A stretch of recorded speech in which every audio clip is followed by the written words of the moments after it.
शुक्रिया जनाब चेयरमैन। औज़ुबिल्लाहिमिनश्शैतानिर्रजीम बिस्मिल्लाहिर्रहमानिर्रहीम इय्याका नअबुदु व इय्याका नस्तईन। ये वतन हमारा है और हम हैं पासबां इसके। मेरे लीडर इमरान अहमद खान ने हमेशा कहा कि ये फौज भी मेरी है और ये मुल्क भी मेरा है।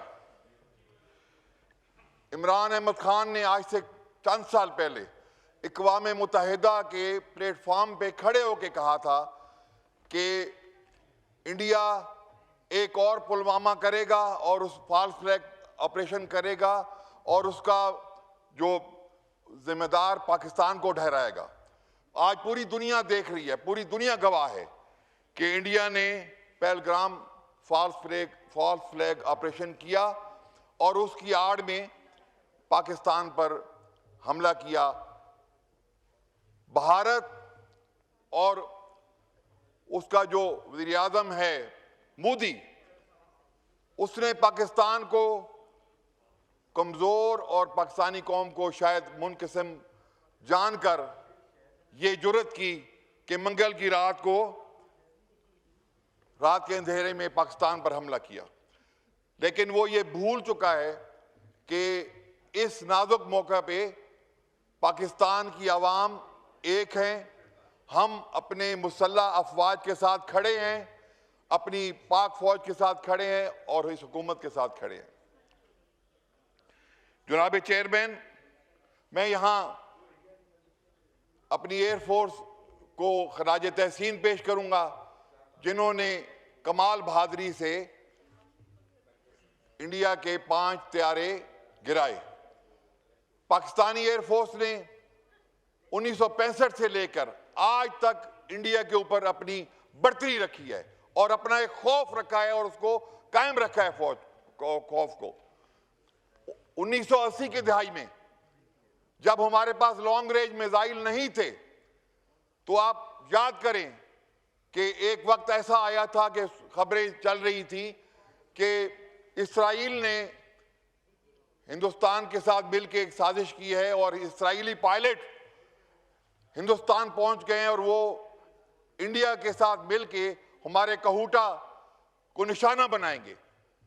तो ये तकरीर रिकॉर्ड पे है कि उस वक्त के हमारे जनरल ज़ियाउल हक ने तकरीर की थी कि क्योंकि हमारे पास लॉन्ग रेंज मिसाइल नहीं थे और इंडिया के जो एटमी तनसीबात हैं वो बहुत डेप्थ में हैं। जो हमारा जहाज वहां जाता वो वापस नहीं आ सकता था। तो ज़ियाउल हक की एक तारीखी तकरीर थी कि इंडिया ने अगर कहूटा पर हमला किया तो वो याद रखे कि हमारे पास भी ऐसे लोग हैं जो जाकर वापस आने की ख्वाहिश नहीं रखते। तो उसी एक तकरीर से अगर ये खवातीन जो हमारी हुकूमती बेंचेस पे बैठी हैं अगर अपनी गपशप खत्म कर दें तो मैं तकरीर को बेहतर अंदाज में जारी रख सकूंगा। जी जी, मैं तो मेरे ख्याल में मानी खाइज बात कर रहा हूं आपके, अगर ये थोड़ा सा हो जाए। प्लीज। मैं ये बताना चाह रहा हूं कि हम एक कौम हैं।